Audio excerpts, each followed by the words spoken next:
What is that, Poe? Give the people a show. Shall we?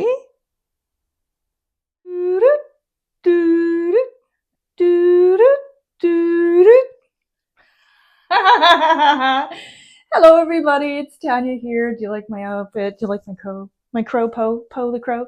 Today we're gonna have some fun. We are going to be working on this vampire portrait. Ooh, scary donuts, scary. This is a painting I did about a year ago, and I wanted him to really have eyes that are staring at you, kind of hypnotizing you. So if you ran into him in an alley, what are you doing in an alley by yourself at night anyway? Anyway, what would happen in this exchange with this wonderful vampire friend? So today I'm going to share with you my process, and I'm going to invite you to grab a cup of something and enjoy the vibe, or to grab your supplies, paint along, draw along, or get some crayons and play. It doesn't really matter what you do, just have fun. Now I will share that I do have some scenes that are sped up a bit, so if you find that a little bit challenging, you can always go through to the different chapters and see what I'm up to. Okay, here we go. Now, as we come into the painting, I have already done the sketch and an underpainting, and I've intentionally chosen a mid-tone neutral gray, so it's not too gray, it's not too warm. And the reason I'm doing that is because I wanted to block out the areas that are going to be in the shadow, so it's like a guideline. Now I'm putting on this warmer pinky red, but it's actually a cool red. And the reason I'm doing that, it's kind of funny, because I want him to look like he's just had his last meal. So he's got that flush in his skin, but also it's an unnatural flush, right? So we want him to look a little bit spooky, but not too completely paranormal. I'm just starting to block that in some of the other areas and creating just a guideline to work with as I move forward and put down some more color.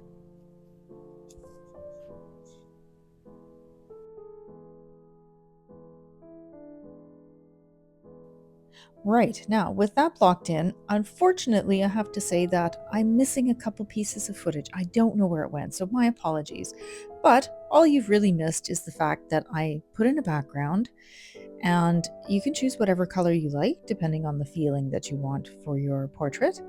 And I also started to add in a very light gray wash on the left side of his face because I want that part to be in the shadow. Now you'll notice that the eyes have been left white, and that's because I want to be able to have them look like they're glowing in the dark. And so that gives me the option later. I can always go dark later, but I can't go lighter. So I'm leaving that for now. And you can see that I am just blocking in the shadows in the hair. Just a quick note here, if you were finding this too fast, and of course you are because it's in fast forward, did you know that on the top right of the screen there is a little sprocket type gear? If you click that, you can actually reduce the playback speed and watch this slower so you can paint along. Is it just me or is he staring at you? So yes, a lot of hair, and then at the back we are blocking in what's going to be his hood. That's just on the top of his head.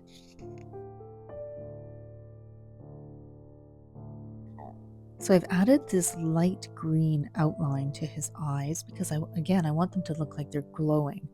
I'm going to block in where the pupils are, and I'm going to leave a little bit of white on the top right corner of the pupil so it looks like there's a reflection. And now I'm just going to darken it in a bit. I'm also starting to build up the iris, so doing the color from the outside to the in, but I really like the idea of glowing eyes. So I want to leave it as white as possible in the middle and then build up around the edge and come forward.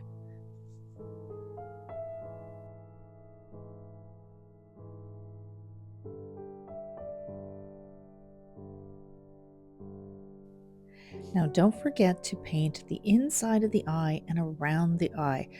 Something that beginners, including myself when I first started, if you forget to do it, it gives it a very flat two-dimensional kind of look. And also we just want him to be kind of like he's staring. So if we add a bit of color to the outside, it's really going to emphasize the center of the eye and also make it look a little more realistic.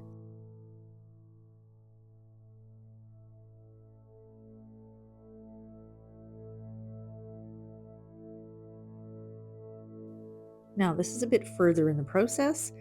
The hood's on, the hair's in, I've blocked in some more shadows, given him a bit of a cleft chin, and now I'm going to add the background just to give me a bit of an idea of how dark I want it to go so that I can work on the values in the face a little bit more.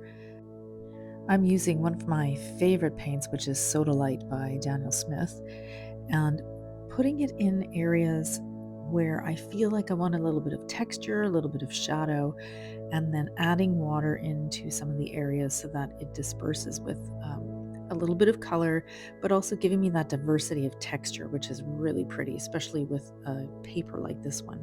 And so just starting to build up the texture a little bit and giving me that nice background, but also making the eyes the focus of the painting.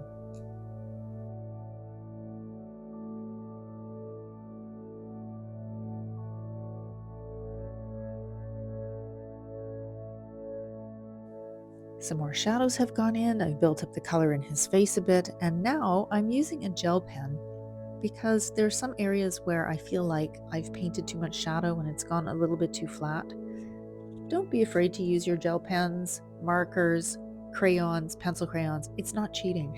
And I'm saying that because when I went through art school, that was always the feeling that if you didn't do everything in the one medium, it wasn't perfect. But you know what? There's no such thing as perfect anymore. Do what makes you feel good. And for me, in this moment, I was just adding a little bit of white pen just because I wanted to add some more and see what happened. Now, I was feeling here that it wasn't quite dark enough, and just going back in with some more of the Soda Light. I also use a little bit of Payne's Gray just to give a bit of more color. And you can see that I'm slowly building up the shadows as I'm working. I'm deciding, do I like it? Do I want to do more? I will eventually add more shadows to the left side of his face. And again, just being mindful that I want those eyes to pop. That's the whole focus of this for me, is getting it to look like he's looking right at you. You're being hypnotized by this guy. You can't look away from those crazy eyes, and everything else is just bringing you into the center of the painting.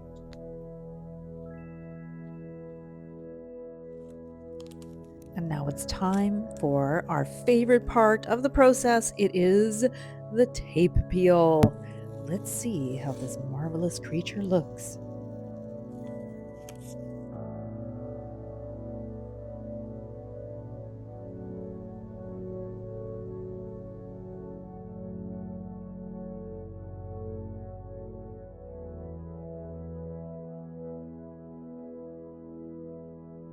And there we have the finished painting of the hypnotic eyes of the vampire. I hope this inspired you to do something creative and fun for spooky season, and I will catch you in the next video.